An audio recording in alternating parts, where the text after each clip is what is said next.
Bem-vindos a Na Marca no Pênalti. Paulo César. Carlos Eduardo, comentarista. E hoje vamos fazer o nosso resumão, já desde a rodada do Brasileiro e Copa América anterior. A vitória do Brasil sobre o Paraguai, a derrota do Palmeiras sobre o Fortaleza, o empate do Corinthians e qual foi A o vitória do São Paulo. e a vitória do São Paulo em cima do. Criciúma, Tô até 2-1. batendo amnésia já, porque o São Paulo tava tempo sem vencer. Então, e aí, Carlão? Vamos começar falando da seleção Seleção? brasileira, que o Ah, Paraguai. uhum. Ao contrário do jogo anterior, né, que foi a estreia da seleção brasileira, aquele empate contra a Costa Rica, a gente pôde ver um Brasil totalmente diferente, né? Uma atuação que no episódio anterior eu critiquei o Vinícius Júnior, ele foi o protagonista da partida, fez 2 gols. Tudo bem que o sistema defensivo do Paraguai não é um dos melhores da Copa América, na verdade eu acho que está entre os 3 piores times de seleção, mas mesmo assim a gente não pode negar o trabalho bom que foi o que a seleção fez no comando do Dorival. O Paquetá perdeu o pênalti, a gente vê como que o Brasil criou durante o jogo, 4-1 foi até um placar pouco, o Brasil poderia ter produzido muito mais, o Rodrigo jogou muito bem, apesar de não ter feito gol, o Paquetá fez gol, o Vinícius Júnior fez 2 gols, e o Brasil dominou, né? Só teve aquele chutaço, que eu não me engano, não sei quem foi, que fez fora da área, que o Alisson não conseguiu chegar na bola, e foi um dos únicos perigos que o Brasil sofreu. Mas, como eu disse, o Paraguai não é muito mérito para a gente analisar, né? Eu acho que ainda falta tempo. Amanhã o Brasil vai pegar um adversário difícil, que é a Colômbia, que apesar de não ter tanto jogadores individuais bons como o Brasil, o sistema coletivo deles é muito forte, né? Se eu não me engano, a Colômbia está há 23, 24 jogos sem perder, uma invencibilidade muito boa, está com 11 vitórias seguidas, e o Brasil vai ter um adversário peso duro amanhã. Então, como eu disse, ainda falta tempo para o trabalho do Dorival, é um começo promissor, ele ainda não teve a derrota dele, mas a seleção brasileira ainda precisa evoluir um pouco, tanto defensivamente quanto ofensivamente, contra um adversário mais difícil, e a gente pode testar agora contra a Colômbia. É, você falou, né? Paraguai. Eu lembro da época que o Paraguai tinha Gamarra, Chilaver, Cáceres, Mas Arce. o Gamarra ainda estava lá, né? O genérico. O Paraguai dava muito trabalho, já eliminou já Brasil de pré-olímpico, já encheu o saco do Brasil em muitas eliminatórias para a Copa, né, inclusive. Agora você vê uma Venezuela, inclusive na frente do Brasil. A Venezuela vai Sim. terminar com 9 pontos. Então é para chamar muita atenção a como que tá Futebol o futebol brasileiro, né? brasileiro. Tá Uhum. uma lástima. Eu nem me convenci muito do Brasil ganhar do Paraguai. Por mim, era É, até uma benção se o Brasil caísse fora, porque não tô aguentando mais o Jandrei Mãozinha de Jacaré, que a gente vai falar de São Paulo depois. E, e, e eu acho que a possibilidade muito grande da Colômbia acabar eliminando o Brasil. Mas para isso a Costa Rica também vai ter que tirar um saldo. O Brasil pode acabar passando, talvez, com uma das é, melhores pontuações da história da Copa América, que é é, três o, pontos. eu acho difícil o Brasil se classificar em primeiro do grupo, até porque a Colômbia tem 2 vitórias, né? O terceiro jogo e o último vai ser agora na fase de grupos, e ganhar da Colômbia tem sido um desafio em tanto, né? Como eu acabei de falar, tá 23 jogos de invencibilidade, mas mesmo assim o Brasil tem uma chance muito pequena de não classificação, né? Muito provavelmente ele vai se classificar como segundo do grupo, e aí posteriormente ele vai ter que encarar a própria Colômbia, né? E mesmo se conseguir, vai ter adversários mais duros, né? A Argentina, apesar de não estar naquele futebol que apresentou durante a Copa do Mundo, ainda é um adversário duro, tem uma camisa pesadíssima com 3 Copas do Mundo. Tem o Uruguai também que está, na minha opinião, apresentando o melhor futebol durante a fase de grupo da Copa América. E não sei, né? Mas mesmo que independente de, vamos falar a verdade, né? Independente se o Brasil ganhar ou não a Copa América, não é um torneio muito importante, né? Porque, querendo ou não, os principais times estão localizados na Europa, né? E com esse futebol que o Brasil vem apresentando até agora, eu tenho minhas dúvidas se ele conseguiria enfrentar uma Espanha, uma França da vida, que como os dois clubes já estão classificados nas quartas de final da Eurocopa, né? E são as principais potências que estão lá. Então, o resto é esperar e dar tempo para o Dorival trabalhar, né?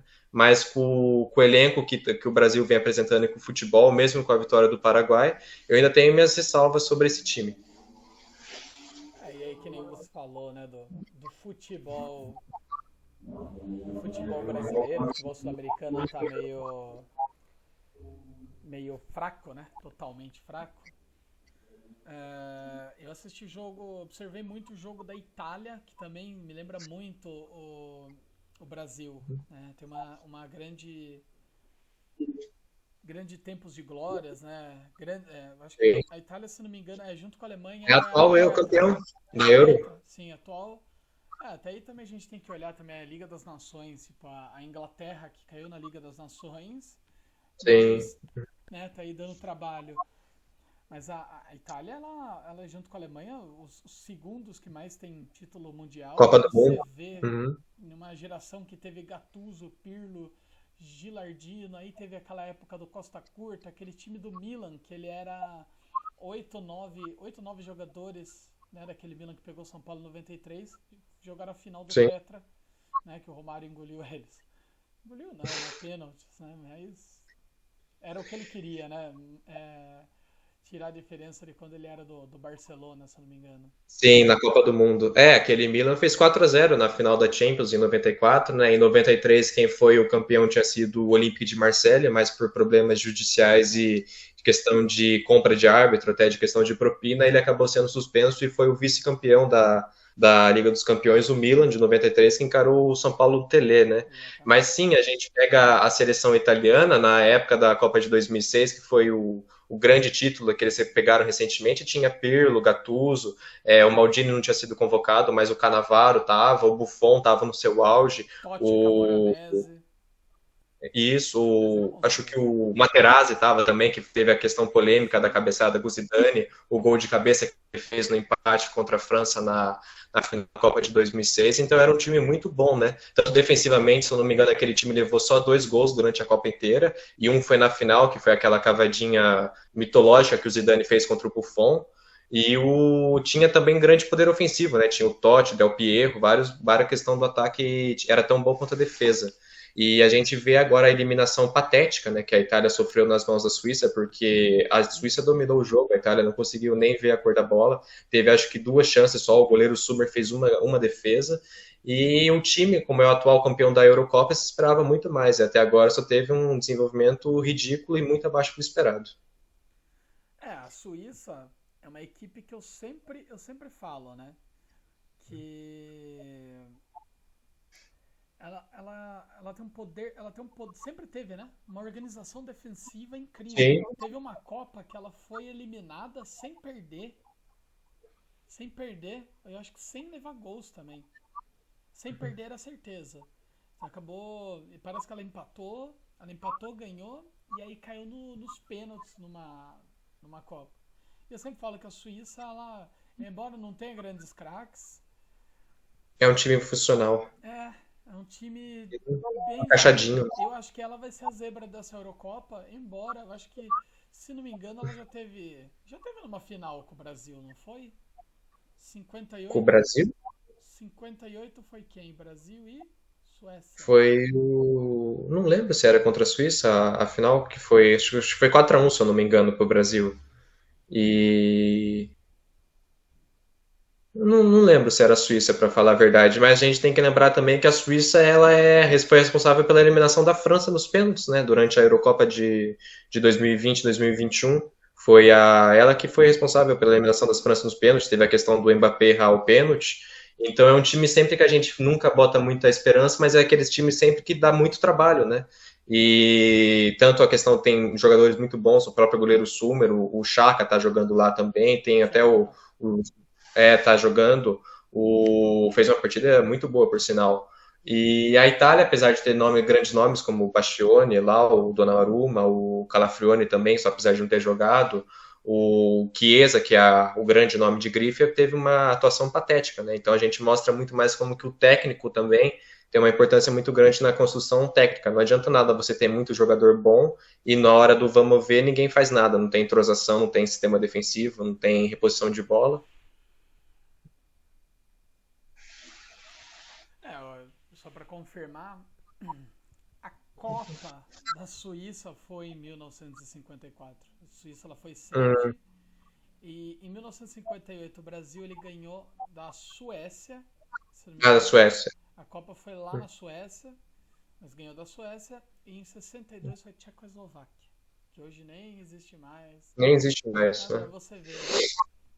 É, foi que nem apareceu esses dias, eu tava vendo no Instagram e tava mostrando o elenco de 1900, perdão, o elenco de 2002. Hum. Todos os jogadores revelados, né? Meu, tinha jogador revelado no São Caetano, Ituano. Juninho Paulista, nem lembrava que ele foi revelado pelo Ituano. O Rogério Ceni ele foi revelado pelo São Paulo. Depois eu descobri que ele estava no Sinop nas categorias de base e chegou no São Paulo pelas categorias de base. É. Mas, O único jogador acho que se encaixa com isso acho que é o Martinelli, né? Que ele também jogava no Ituano, foi revelado e foi pro Arsenal, né? sim. Mas geralmente hoje em dia é muito mais ida para a Europa, está sendo muito mais cedo, né? Os jogadores estão ficando muito menos no clube. E a questão também da idolatria, né? De você pertencimento, de identidade, hoje não tem mais, né? Dificilmente você vê um jogador que tem mais de 7, 8 anos no mesmo clube, né? Cada vez mais exceção. Hoje em dia, até por causa da questão dos contratos muito altos e da grande parte incompetência dos clubes brasileiros, a venda nas categorias de base é uma realidade muito alta. Então, para poder pagar as despesas, o jogador acaba sendo muito como um lucro, né? Não como uma joia que tem que ser lapidada.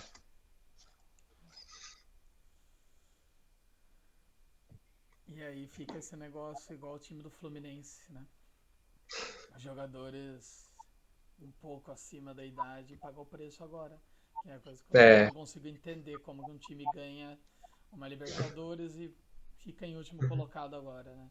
Mas no enfim. próximo ano, pois é. Isso é muito herança do sistema tático do ex-técnico do Fluminense agora, Fernando Diniz, né? Que muita gente acaba criticando um pouco as opiniões que eu e você temos a respeito dele, é só deixando claro nesse quesito. Ele é um técnico com ideias inovadoras, realmente isso é um fato. Ele tem um controle de bola muito bom no sistema de jogo dele, mas é um sistema que existe muitas características para ser eficiente, né? Precisa ter uma qualidade muito técnica de todos os jogadores, principalmente os zagueiros e goleiros, têm que ter uma saída de bola muito boa. E, querendo ou não, desgaste físico da maior parte dos jogadores do Fluminense, que acho que na maior parte todos têm acima de 35 anos de idade, acaba chegando a hora, né? A gente vê, por exemplo, o Fábio, que é para mim, um dos goleiros mais subestimados da história do futebol brasileiro. Ganhou duas brasileiros com o Cruzeiro, ganhou duas Copas do Brasil, chegou numa final em 2009, ganhou recentemente a Libertadores com o Fluminense, fazendo uma falha a cada jogo, porque ele não tem uma saída de bola muito boa e que no comando tático do Diniz ele exigia isso o tempo todo, né? Então aí acaba ficando com o sistema ficando vazado. Você não precisa criar nada, é só pressionar que uma hora a bola vai sair e você acaba fazendo um gol. Foi assim que o Antônio Oliveira do Corinthians conseguiu fazer 3-0, por exemplo. E o time do Fluminense não é um time ruim, só que é um time, como você falou, desgastado por causa da questão física. E agora, com a saída do Fernando Diniz, é um time que vai precisar de reformulação e das ideias táticas. Mas vamos acompanhar para ver, né? É o lanterna do campeonato e perdeu para o Grêmio, né? De 1-0 que estava na vice-lanterna. Agora já é o terceiro da zona de rebaixamento. O Grêmio é uma coisa que eu te falo. O Renato Gaúcho, enquanto estiver lá, o time não vai cair. É, mas então, eu Não, levei muito em questão esse time do Fluminense porque você vê que o Brasil ele tá muito escasso de jogador, inclusive lateral. Se você pega o São Paulo, é. não tem lateral. O Palmeiras é É a posição mais lateral, escassa do é futebol. carência. Aquele lateral clássico, né, por exemplo, igual o Roberto Carlos, que ia e voltava, fazia aquela pressão ofensiva, conseguia criar, tinha aquele poder defensivo, hoje em dia não tem mais, até porque, como diz o Luxemburgo, o campo aumentou 16 centímetros, né? Então a questão física do lateral acaba sendo muito valorizada. Então, eles preferem muito mais preservar a resistência do lateral e deixar ele muito mais fixo no campo, às vezes fazendo um terceiro zagueiro, às vezes só até a linha de fundo para ajudar na criação do meio campo, com passe curto, mas aquele lateral de ida e volta é cada vez mais raro no futebol mundial em si, né? Acho que é a posição que mais está se adaptando a esses novos sistemas táticos e a mudança do futebol como um todo. É, realmente não tem muito pra onde correr. Aí vai improvisar o Caio Paulista, né? Qualquer Saudades do decepção. Dorival? Hã? Saudades do Dorival? Acho que não mais, no momento não. Quanto ao Carpini, acho que com certeza eu tinha, mas. Agora o São Paulo não dá pra entender, né? São Paulo não- sem comentários. Não dá pra você entender o que tá acontecendo, porque você tá 13 jogos sem perder. Aí você Sim. perde para o Cuiabá. Cuiabá, Cuiabá. Cuiabá. Porque com o São Paulo vira Cuiabá. Nunca vi. Aí Depois, foi depois levou 4 do Vasco, né? Se eu não me engano. levou 4 de um Vasco que tá destruído. Sem técnico. Sem Sem técnico também. técnico, é boa, bem lembrada. Tava com o Zé Boininha lá. O Álvaro foi demitido depois dos 4 jogos, que ele teve 3 derrotas e um E empate. também 3 4 foi goleada. 6-1 do Flamengo, ou 4-0 do acho que Juventude, Do Criciúma. Criciúma, é. Do Criciúma. Então, E o foco do São Paulo provavelmente deve ser o mata-mata e ficar entre os 10 do brasileiro. Acho que isso que mostra. A equipe teve uma boa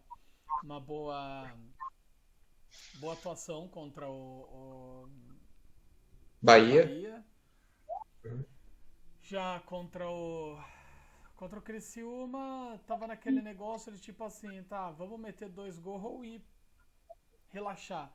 Que eu acho que esse é um grande Fechar. problema do São Paulo. Ficar acomodado depois de meter 2 gols. Percebi muito isso daí no jogo contra o Bahia. Eu acho que destaque muito pro Caleri e pro Ferreirinha. Luciano foi bem também, mas Caleri ele ia fazer um golaço aqui pra mim, não tava impedido. Agora eles vão até mudar a regra do impedimento no futebol. Agora vai passar seu corpo inteiro, não vai ter esse negócio de ao ombro, fio de cabelo, nariz, blá blá blá. Que eu acho um absurdo, né? Pra mim deveria até tirar o impedimento do futebol. Vai desgastar o jogador, vai, mas do jeito que eles estão fazendo, de antes de dar impedimento, tipo, vai lá, o lance tá impedido. Aí espera o lance ir até o final, já isso cansa o jogador, vai achando que não. Cansa demais, então já tira logo esse impedimento daí. Aí fica jogos elásticos com 19 gols, entendeu? A pelada que faz de fim de semana. Vamos combinar que é isso daí mesmo. Eu E acho que a posição do bandeirinha que está sendo muito discutida agora desde a chegada do VAR. Porque com a introdução da tecnologia do VAR, a gente tem o árbitro de vídeo, a gente já consegue ver quando o gol vai ser validado ou não por causa da linha que eles traçam. Mas o bandeirinha às vezes acaba atrapalhando muito mais do que ajudando, porque quando sai um gol, não tem problema se ele levantar a bandeira ou não, a gente vai se anular de qualquer forma, mas às vezes uma jogada em si, ele acaba anulando, tendo a impressão de que o jogador estava na frente, mas muitas vezes acaba errando, né? Ou então falando com o quarto árbitro, falando com o árbitro geral sobre alguma posição e atrapalhando a posição. Então, desde a chegada da modernização do futebol com o árbitro de vídeo, eu acho que é uma das posições mais que a gente precisa reavaliar também como que vai seguir para manter, não conseguir ficar naquela chatice, né, que o futebol está hoje em dia. Muito. Acho que teve um jogo, se eu não me engano, que ficou 10 minutos paralisado, não sei qual certo foi da última rodada do Brasileirão. E cansa, né, o torcedor que só quer relaxar um pouco e ver o jogo sem nenhum tipo de estresse ou coisa inútil, por exemplo. Mas você, retomando um pouco o raciocínio aqui do São Paulo, eu vou retornar à minha opinião que eu dei no episódio anterior. Eu ainda acho o São Paulo como um dos grandes favoritos ao título da Copa do Brasil, principalmente no mata-mata. No brasileiro, eu acho que até consegue ficar entre os 6 primeiros. E vale ressaltar a grande vitória que fez contra o Bahia, né? O Bahia, que se eu não me engano, é o terceiro ou quarto da tabela, não sei como que tá. tá em E porque segundo. tem o jogo do Palmeiras ainda. E o Bahia, que tem Ademir, que tem Tassiano, que tem Everton Ribeiro, Jean Lucas, o Marcos, que está no gol, o Rogério, que está fazendo um trabalho muito bom na parte técnica, conseguiu, foi surpreendido, levou 3-1 e não é um placar que possa ser desmerecido de forma nenhuma. Para mim, o Bahia é um dos times que está apresentando o melhor futebol no Campeonato Brasileiro e não conseguiu fazer nada perante o São Paulo, né? E tem aquela questão do Rogério, né, que tem uma história um pouco ruim contra o São Paulo, quando na parte técnica, São Paulo e mas Flamengo. ainda assim. Hã? Com São Paulo e com o Flamengo. Os dois times eu acho É, que ele São Paulo e nunca Flamengo ele venceu. não tem um histórico muito bom, não. Mas ainda assim foi um trabalho excepcional. Tanto eu achei que o Ferreirinha jogou muito bem no jogo, o Caleri também, mas principalmente o técnico, né? Grande Zubeldia, que está se fazendo um trabalho muito bom, de início muito promissor no São Paulo. É, que foi o Apesar das auxiliar. derrotas e da goleada do Vasco. É, que foi o auxiliar, né, na realidade. É, o negócio, parece que o negócio foi doido, né? Independente foi cobrar, mas não foi cobrar o Zubeldia, foi chegar nos jogadores, estavam chorando por causa de intensidade. Zubeldia, cara, se você for para pensar, o cara conseguiu ganhar uma Sul-Americana, tudo bem, todos vão falar, Sul segunda Campeonato divisão. ruim. E eu não Uhum. acho a Sul-Americana ruim, nunca achei, nunca desprezei, entendeu? Até porque agora mesmo você tá vendo times com tradições como Boca Juniors, tá ali, É, tá lá. o próprio Uhum. Corinthians, entendeu? Que Sim. não tá numa boa fase, O mas Estudiante no- tá lá, o Penharol, o Tradição também tá lá. exatamente. O Santos, que estava até esses anos, também estava lá antes de cair para a Série B. Vai dizer que é clube pequeno? E o campeão não, o Santos não é. E o campeão ainda joga o Mundialzinho lá contra o time da Liga Europa, que eu acho super É, vai ser o válido. Atalanta esse ano. Atalanta, então, tem mais chance ainda de brasileiro ganhar, né? Porque não é nem um Milan, eu acho. Acho que se fosse um É, Bar um jogo só, né? um Bar de Leverkusen com o Xavi já ia ser um pouquinho mais difícil, porque É, a intensidade que tá o Bayern. Então, São Paulo, né, voltando a falar de São Paulo, que agora é o confronto contra o Atlético Paranaense lá na Arena da Baixada, um jogo bem difícil. São bem Paulo, difícil mesmo. Arena da Baixada não, né? Agora é Liga Arena, que É, é. vale ressaltar que o Atlético ainda está em período de contratação, né? Desde a demissão do Cuca, né? Contra o jogo contra o Cruzeiro. Então, um momento instável, mas ainda assim um jogo bem difícil contra o Atlético, que é um dos times mais bem encaixados e montados no futebol brasileiro. Que eu acho que o Cuca agora, se ele não for parar, ele vai pegar algum time fora do Brasil, pelo jeito, porque. Eu acho que o Corinthians não vai contratar ele se demitir hoje o Anderson Não, Oliveira. Corinthians eu acho né? que vai atrás do Fernando Diniz. Eu tô quase. Não, Vai ter ele já foi dinizismo. já. Hã? O Corinthians entrou em contato com o Fernando Diniz, mas a resposta dele foi que ele não quer trabalhar ao final do ano porque ele ainda está em fase de entendimento dele, de luto por ter saído do Fluminense. Então diz ele que não pega nenhum trabalho até o fim do ano. Mas o Tite falou a mesma coisa e foi para o Flamengo em outubro do ano passado. Então a gente não pode confiar muito. Mas em relação ao Corinthians, já que você entrou, o Corinthians vem de um empate patético contra o Cuiabá, né? Porque quando eu falo isso, não é porque eu estou desmerecendo o Cuiabá, nem os jogadores do Cuiabá, de forma alguma, mas é que grande parte do elenco do Cuiabá são jogadores do Corinthians, né? O goleiro Walter, Jonatas Cafu, o seu Creyson também está lá, o Marlon, que fez o gol, também jogou no Corinthians. Então a gente pode ver que é um time bem, bem filtrado, assim, no Foi sentido refúgio, negativamente. né? Hum? Refúgio dos outros times. O Jonah Cafu, É, ele era de é São o Paulo, né? Santos é o Santos da Série A esse ano. E mesmo assim é um time que tem a folha salarial muito baixa, né? E o Corinthians, apesar de ter a terceira maior folha salarial do país, perdendo apenas para Flamengo e Palmeiras, apresenta um futebol patético, né? O Coronado, que vale 2 milhões de reais por mês, não consegue dar um chute direito ao gol e a gente tem que depender do Matheus Bidu para conseguir fazer uma jogada, um gol, né? Então, com a assistência do Pedro Raul, que é pior ainda. Então, o Corinthians vem de um período tenebroso, possivelmente uma das piores estreias do brasileiro de todos os tempos. Está me fazendo sentir saudade do Luxemburgo, para você ter noção.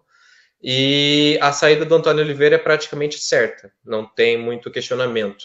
Hoje ele vai ter o jogo contra o Derby mais tarde, que vem também, o Palmeiras vem de uma cacetada que levou do Vojvoda lá no Fortaleza. mas ainda assim é tido como grande favorito, né? O Corinthians, se conseguir um empate no jogo de hoje, já pode se considerar sortudo, tanto pela questão de elenco, tanto pela questão de entrosamento, né? Que querendo ou não, o Palmeiras é um dos times mais sólidos do Campeonato Brasileiro já tem alguns anos. Então, independente do placar de hoje, a não ser que seja uma grande vitória, o Corinthians faça um bom jogo, a saída do Antônio Oliveira é praticamente certa. Já teve protesto, já teve cobrança, e um dos possíveis nomes para substituir ele é o Fábio Carille, né, que está no Santos. Que recentemente o Santos, de 5 jogos, os últimos 5 jogos, perdeu 4, ganhou um contra o Goiás de 2-0 e empatou contra o Mirassol, né? E hoje vai jogar contra o Chapecoense, às 7 às 8 horas da noite pela Série B. Então, o trabalho do Carille está sendo contestado. O Santos está na sexta posição da tabela, não está se classificando para a Série A se terminasse hoje, e é possivelmente o grande nome a assumir o atual comissão técnica do Corinthians, né? Que, já apesar de ter história e fazer um trabalho bom, é um excelente nome para fechar a casinha e fazer o jogo funcional dele, né? De faz 1-0 e segura aí atrás. É um bom nome, mas ainda assim eu acho que existem opções melhores para a situação atual do Corinthians. Eu tava vendo na Bet, por sinal, né? Uhum. Hoje somos todos Uruguai. Se o Uruguai ganhar hoje, eu coloquei R$ 5, né? Falei, eu vou brincar. Aí eu coloquei R$ 5 numa tripla sensacional, cara. Nossa, eu até falei, se eu ganhar ela, eu vou ficar muito puto de não ter colocado R$ 10.000. Porque eu coloquei 900%. R$ 5, se eu acertar, vai dar 45, velho. Então você já Mas é imaginou, bastante. se eu colocasse R$ 10.000, era 90 mil. E aí o que acontece? Era uma tripla. Argentina ganha, Venezuela ganha, Uruguai ganha. Tá. Mas é possível. É bem possível que os futebols estão jogando hoje. Uruguai e Estados Só a Unidos. Venezuela. Só a Venezuela que eu tenho dúvidas, mas o Uruguai ganhar e a Argentina, os dois vêm de resultados positivos, né? Então, se ganhar vai ser sorte. Mas você quer ganhar dinheiro? Aposte na derrota do Corinthians. É o esquema da vida. Tá pagando só 50%. Por sinal, por sinal, se apostar, é por isso que eu falo, tudo tem uma zebra. É aí que tem os caras que ficam milionários. É que tem cara que assim, ó, R$ 100.000 pros caras é tipo É dinheiro que R$ 5 que eu coloco na bet, entendeu? Porque tem. quando eu coloco, eu sempre coloco o mínimo. Sempre coloco o Uhum. mínimo. Daí eu começo a ganhar. Aí depois, aí eu parei de me empolgar. Antes eu me empolgava, cara. Eu dava all-in, assim, tá. Só que assim, sempre colocando o mínimo. Então, pra você ter ideia, eu tinha colocado uma reversa dessa daí, né? Eu coloquei R$ 5 nessas vitórias. Aí depois eu coloquei 3 ou 2 reais. 3 ou 2 reais. Na vitória da Jamaica. Quem que perdeu pra Argentina? Peru. Peru. Foi o Peru. Eu coloquei. 1-0. Coloquei no Peru. Peru, Jamaica e Estados Unidos. Se os três ganhassem, os R$ 2 ia pra 300 pau de volta. Entendeu? É um bom Assim que você investimento, fica né? rico, né? Eu acho que vale mais a pena que a Mega Sena, né? Porque a Mega Sena a gente já sabe que nunca vai ganhar. Jogo a gente já vira e fala assim, vamos arriscar esse palpite, né? Mas então o Corinthians estão pagando 6, né? Então se você É, bom o que Corinthians, eu acho que é mais fácil a gente prever a derrota dele, que é o pior jogo do Corinthians é sempre o próximo, né? Isso aí não tem muito o que questionar. E eu acho que é mais fácil a gente saber quanto vai ser a derrota ou o empate do que prever os números da Mega Sena. Eu acho que é mais fácil como estatística, para falar a verdade. O único que consegue fazer frente a ele é o Fluminense, né? Já citado aqui, que também é 1-0, 2-0 por jogo, né? Só que contra. agora se a Série B ano que vem realmente for os 4 atuais que estão, ainda tira Vai o ser grande. ainda tira o Goianiense e coloca o Vasco ali, velho. E deixa o Santos também, que não está classificando até agora. Nessa lógica. Meu pai do céu. Essa Série B é mais difícil de todas. Não tinha uma que Vai. teve o Grêmio e o Cruzeiro. Cruzeiro, Vasco e o. Grêmio. Quem que tinha um outro? O Sport, se eu não me engano, estava lá também. O Grêmio não tava junto com o Cruzeiro uma vez? Tava, subiu junto em 2022, Eles no final do caíram ano. junto também? Ou não? Não, o Cruzeiro caiu em 2019 e o Grêmio caiu em 2021. Nossa, o Cruzeiro ficou O... 3 anos na Série B. Ave O Cruzeiro ficou muito tempo na Série B.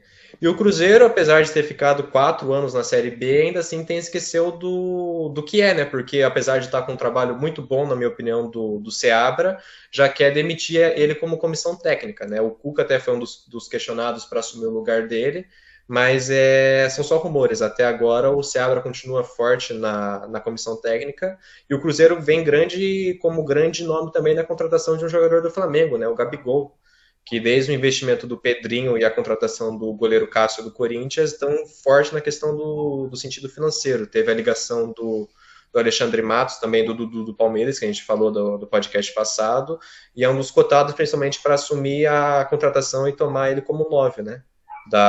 Do time, no caso. Eu fiquei sabendo que tá todo mundo em cima do Gabigol, né? Então, É. Pelo que eu vi, o insano. Flamengo tentou oferecer o Gabigol ao Corinthians, mas por questão de pagamento, né, como sempre, o negócio não conseguiu ir para frente e é interesse pessoal do jogador ir para o Palmeiras, a pedido do próprio Abel Ferreira. Mas ainda assim não tem nenhum tipo de relação oficial, são só interesses por partes. O Gabigol rejeitou a proposta do Santos porque ele disse que não tem interesse em jogar a Série B esse ano e contra o Cruzeiro ainda não há nenhuma resposta oficial, né? Vale ressaltar que o Cruzeiro também tem um dos jogadores mais subestimados do futebol hoje em dia, que é o Matheus Pereira, que fez gol, até, inclusive, contra o próprio Flamengo, que é um jogador que joga como ponta, pode jogar até como falso 9, joga no setor do meio campo ofensivo, um jogador bem versátil, que com 1 ou 2 anos de experiência é capaz até de ir para a seleção brasileira. Um jogador bem bom, não sei se você conhece. Esse Matheus. Ah, o Matheus é um menino novo lá da base, né? Ele já não é tão novo, acho que ele tem 20 e poucos anos, mas ele era da. Eu não sei de qual base que ele era, que ele voltou, desde da ida do Cruzeiro ele voltou, e esse ano ele está fazendo um trabalho muito bom, é de abrir o olho para possíveis convocações para a seleção brasileira, né? Apesar do, como a gente falou, o futebol brasileiro não está produzindo grandes jogadores como antigamente, e até está um pouco subvalorizado, ainda assim, às vezes a gente consegue achar algumas pessoas fora da casinha, né? Não que eu acho que seja o caso, mas é um jogador que merece bastante cuidado e bastante observação. É. Você falou em mercado, ainda não tem coisa circulando lá no Morumbi. A única coisa que sei é que o Boca tá querendo Galopo, que vai com Deus se ele for. Que vá com Deus. O Galopo, cara, como que pode, né? Esses gringos daí de 20, 30 milhões que vem, sai do seu. Os gringos não, fala dos argentinos. Esses Uhum. argentinos aleatórios que saem aí tudo com nome de próximo Messi, próximo Riquelme, vem pra cá, vira.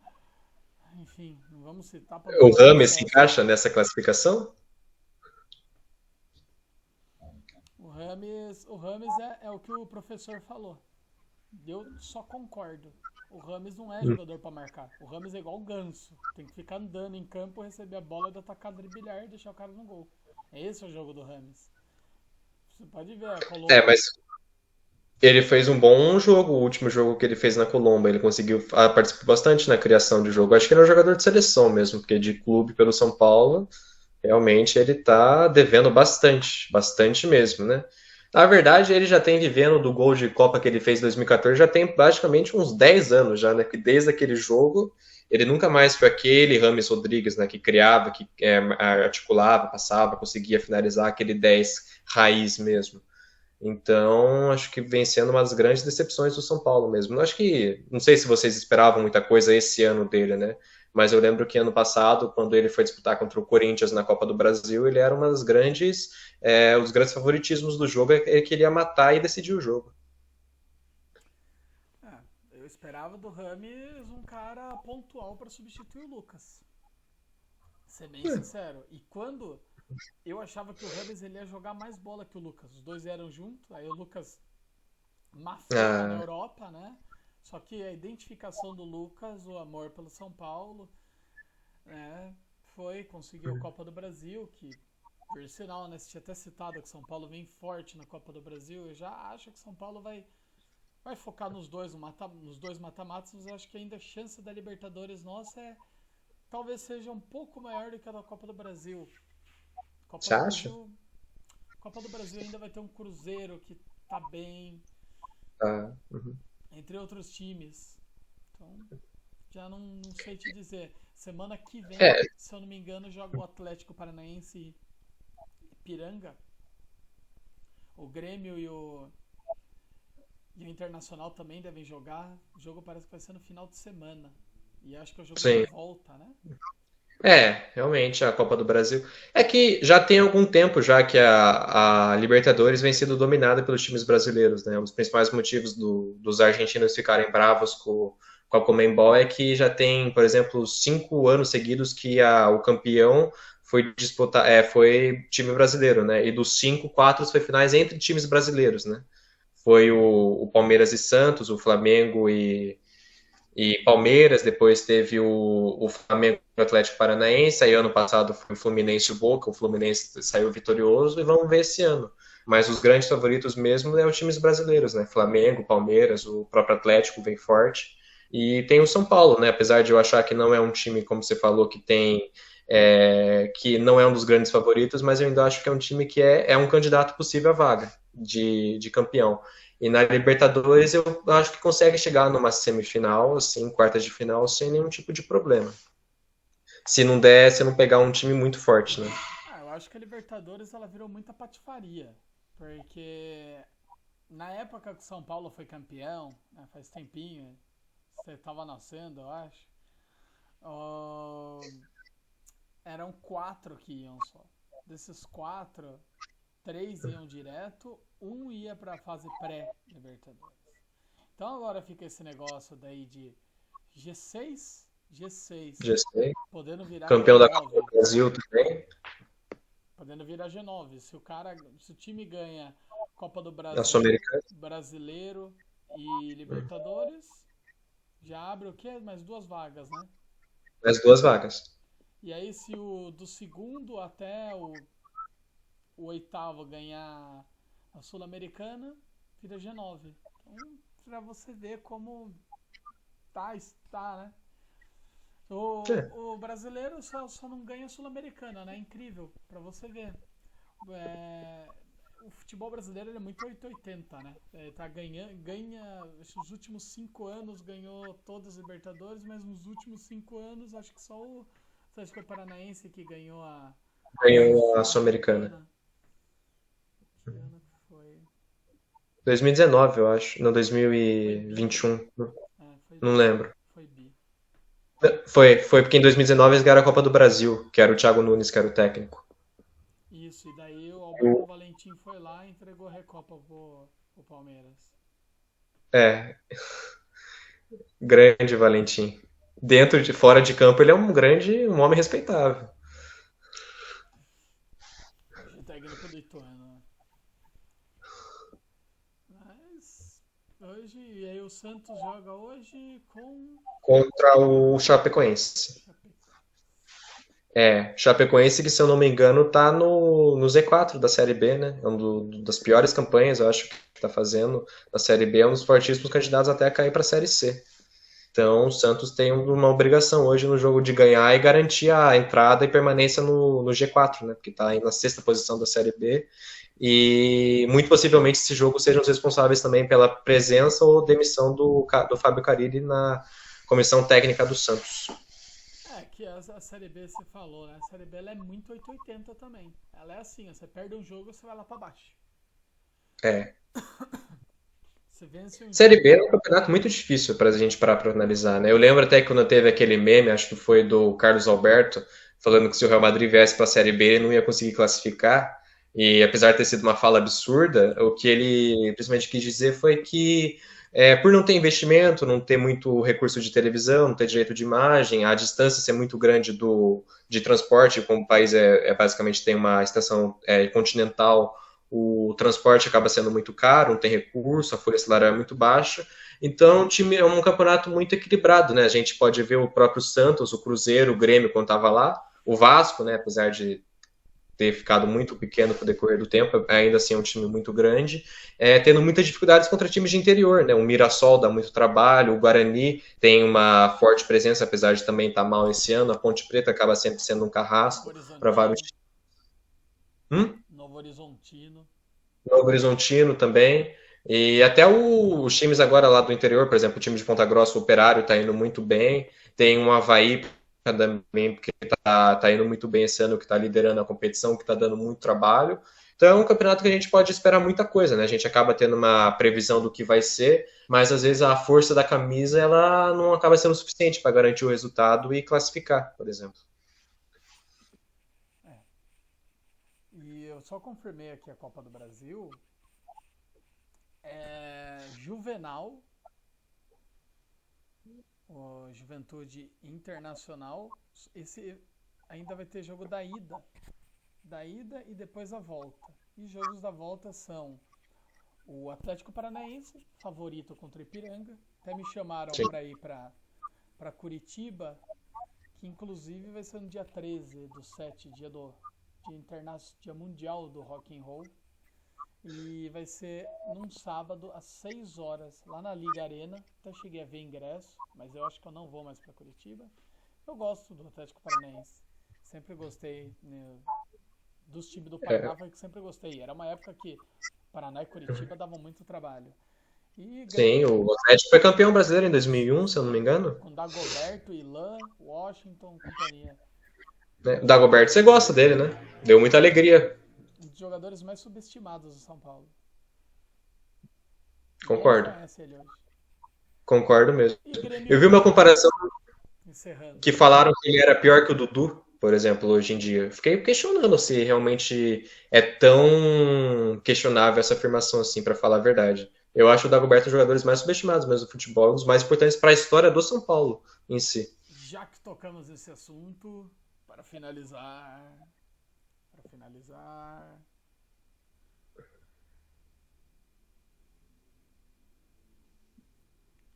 dois Quer fazer você?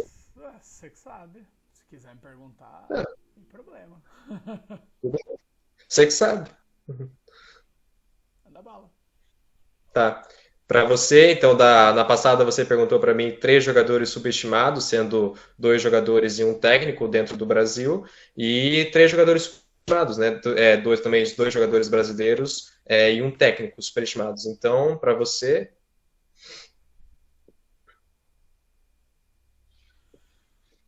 Então, são três jogadores subestimados. É a mesma pergunta que eu fiz pra você. É isso? um, Três de cada e um técnico de isso, e um cada? técnico e um técnico. Tá, vamos lá. Jogadores subestimados. Dagoberto, já falamos de um. Uhum. Eu acho que é muito porque o Dagoberto ele tem mais de 3 campeonatos brasileiros. Se não me engano, ele estava naquele elenco do. Do tricampeonato, ele não tava? Ele tava não, do tricampeonato, acho que ele estava do Bi. Tava 2007 e 2008. Hum, Eu acho Danilo, meia, São Paulo, Corinthians, Zidane, merecia pelo menos jogar um amistoso pela seleção brasileira que fosse. concordo. Achei ele muito subestimado. Jogava pra caramba. Um cara que tem bi de Libertadores, bi mundial. Se não me engano, com o São Paulo, 2006 ele ganhou. Só não lembro se 2007 ele tava. Acho que não tava. 2007 ele já tinha vazado. Em 2011 ele estava no Campeonato Brasileiro também, Corinthians. do Corinthians. Então ele também foi campeão brasileiro e ganhou a Libertadores e o Mundial em 2012, né, com o Corinthians. Então realmente é um dos jogadores mais subestimados do futebol. 15 e 17 também, né? 17 tava no Corinthians. Ele não estava. Eu acho que ele já tinha saído já do Corinthians. Quem estava era o Renato Augusto e o Jadson no Campeonato Brasileiro. Ele não foi um dos protagonistas daquele ano. Aí o Jô, né? É, Agora e era o Wagner Love. um terceiro subestimado.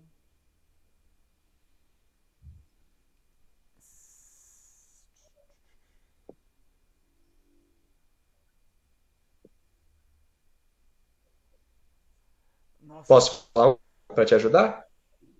deixa eu só tentar pensar mais um pouquinho, porque tem Uhum. vários, né?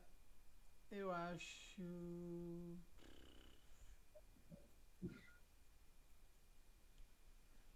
Júlio Batista.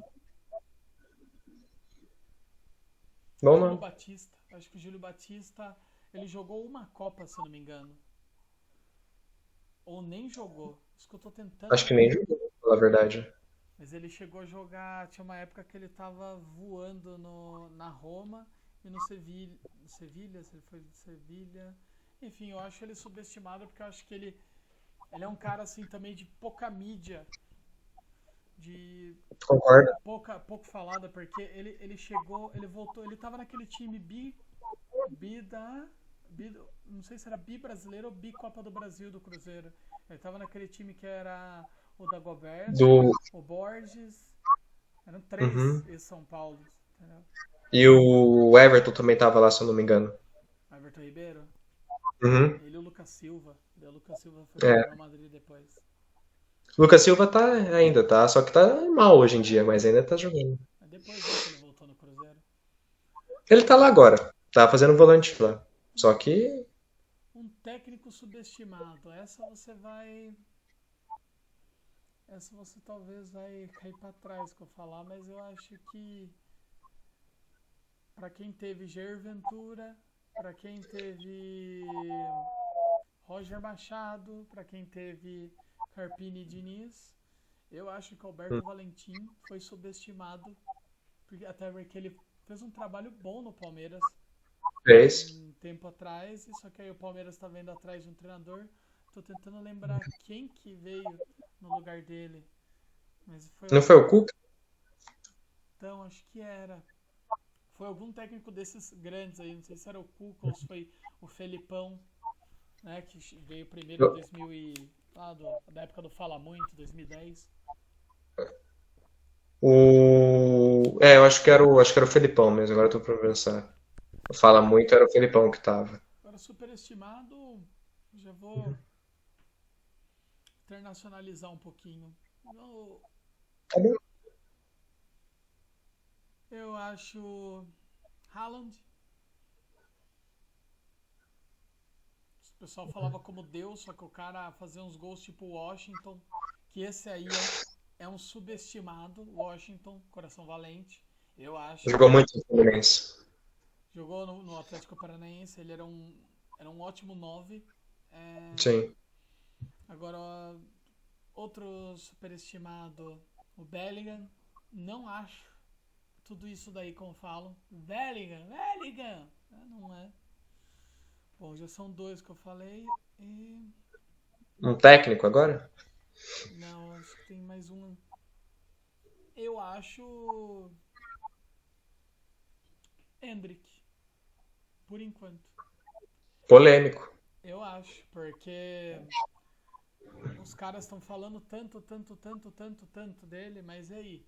Ele entrou aí contra a Costa Rica, não marcou gol, não é ele que é o próximo Ronaldo, o próximo Pelé. Não Romário. marcou. Então acho que ainda tem que comer muito arroz e feijão para chegar a ser um Dodô, um França, que eram matadores.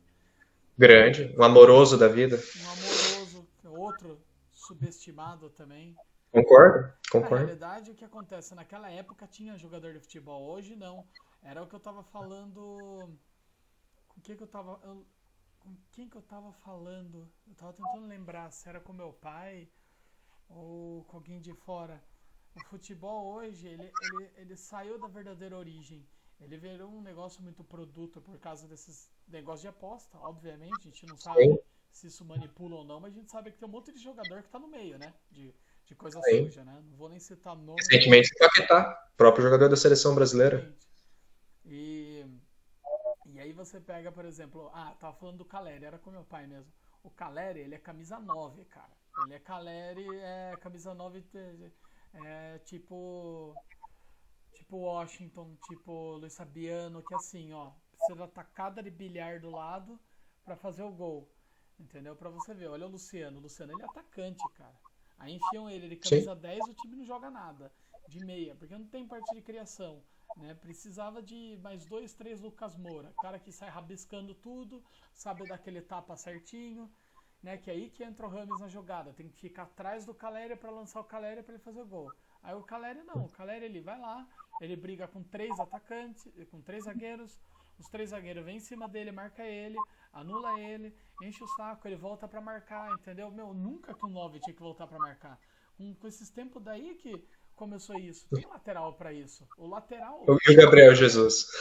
nossa, esse é superestimado. É, Esse eu é concordo. superestimado. Todo mundo fala. Pra mim, ele só jogou aquele brasileiro em 2016. É, no Palmeiras aquele ano jogou muita bola. Um técnico superestimado. Eu vou ter que falar. Esse eu vou ter que falar mesmo que me crucifiquem. Eu acho o Diniz superestimado. Quando o pessoal vira e começa a falar bastante do Diniz, eu viro e falo, meu, o que tá falando, entendeu? Porque ele ganhou um título no Fluminense, tá, te entendo. Um time talvez limitado, mas foi um time montado, né? Porque apesar de ter um monte de jogador acima da idade, a gente tem um Ganso que não precisa correr. Tem um Sim, Cano que é fazedor de gol. Eu acho que assim, o centroavante. Tava conversando com meu primo. O centroavante, eu acho que ele é o único que pode ser o cara que pode jogar até com 50 anos de idade. Entendeu? é, o Túlio tá aí pra isso, né? E o Oi? Romário também. O Túlio e o Romário estão aí pra isso. Porque o ataque. Meu, pare de pensar, imagina um zagueiro e um lateral com 40 anos. É só você ver o Rafinha. Ah, Rafinha, cadê o Rafinha? Renovou, tá lá, no São Paulo. Então, se ele fala, o atacante ele pode ser um cara velho. Se você vê o Mauro Bozelli, que era do Corinthians, né, o Ronaldo Fenômeno, ele parou cedo, com 32. Que há 10, é. 20 anos atrás, 32 anos, o jogador se aposentava mesmo, era isso. Hoje o jogador tá se aposentando com 40, dependendo, entendeu? E O Cristiano Ronaldo tá quase com isso, né? só que joga lá na poderosa Arábia. Talvez a intensidade seja um pouco menor, porém, tem grandes jogadores que foram lá, então tá Não, virando. mas a Liga Árabe tá forte, tá cada vez mais se fortalecendo. E ele tem espaço em qualquer time do mercado europeu. Acho que até os de grande prateleira, pra falar a verdade. Olha o Romarinho! Esse eu acho superestimado, Superestimado? o Romarinho. E olha que eu sou corintiano. O Sheik eu já acho subestimado. O Sheik, Subestimado. Talvez era um cara que encheria ele tem muito muito. título, né? O Sheik tem muito título. Eu acho que assim, eles não olham esses times que estão bem, né, pra contratar na seleção brasileira. Se você pega a seleção o time do Corinthians de 2012, o que tinha de negócio, podia contar com o Cássio no gol, que tava voando. Você Sim. podia, você podia ter um Paulinho Danilo, Ralph facilmente, sim. entendeu? O Paulinho. E aí, Uhum. eu acho que o Emerson Sheik, o Alex, que era do Internacional. Então, É, o Alex perdeu espaço depois, né? Mas é que o Guerreiro não é brasileiro, né? Ele é peruano, mas também é um jogador que é facilmente de seleção. ele tá, né, na seleção peruana, né? Inclusive. Ah, mas sempre teve, né? Mas eu tô falando que se ele fosse brasileiro, conseguiria ser facilmente o 9 da seleção. Que o Fred já não tava, não era o Fred de 2012, por exemplo, mas ainda assim estava vivendo um momento. Eu acho que existiam outros nomes possíveis, para falar a verdade. Esse eu acho superestimado. Na Fred. porta, o Fred, que falam que é a porta. Ah, minhas dúvidas. No Fluminense ele jogou bem, mas fora disso, no Cruzeiro, muito questionável e na seleção brasileira, bem abaixo do esperado. No Cruzeiro ele nem jogou direito, saiu muito cedo, né? Não, não, não jogou. Ele começou no América e aí foi pro Cruzeiro. Quando ele fez aquele gol, se eu não me engano, né, de meio campo.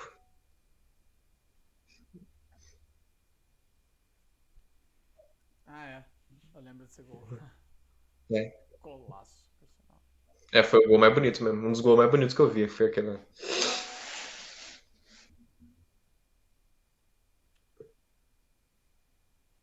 Bom, então vamos encerrar. Está na hora do encerramento. Mais alguma. Mais Eu algum acho ponto? que. A Eu acho, Eurocopa. Só ressaltando aqui, acabou o jogo de Portugal e Eslovênia. A Eslovênia perdeu os 3 pênaltis no jogo. O jogo foi para prorrogação, penalidade máxima, 0-0. E Portugal venceu nos pênaltis, né? Agora terminamos as oitavas de finais. Os classificados foram Suíça, Alemanha, França,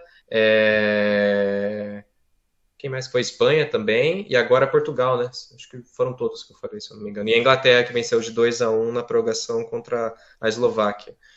Alguns times surpreenderam, como por exemplo a Suíça, né, que teve um jogo muito dominante contra a Itália. A Espanha vem jogando para mim o melhor futebol da Euro, não teve derrotas até agora e 4 gols. Tudo bem que era contra a Geórgia, mas 4 gols e o único gol que levou ainda foi contra. Então, para mim, é o grande favorito que levar. E a França, apesar de não ter feito um grande jogo e uma grande fase de grupos, ainda assim, por toda a trajetória nas 2 outras Copas do Mundo, por causa de ainda ter grande parte do time que foi campeão e vice-campeão das Copas, é um dos grandes favoritos. Acho que fica entre os dois. Beleza. Então, vamos encerrar. Lembrando que hoje tem Copa América. O Uruguai joga contra os Estados Unidos. Vamos torcer para o Uruguai. Ficamos então. Vamos encerrando então mais uma na marca do pênalti. Valeu, um abraço a todos. Tchau, tchau. Valeu, tchau, tchau.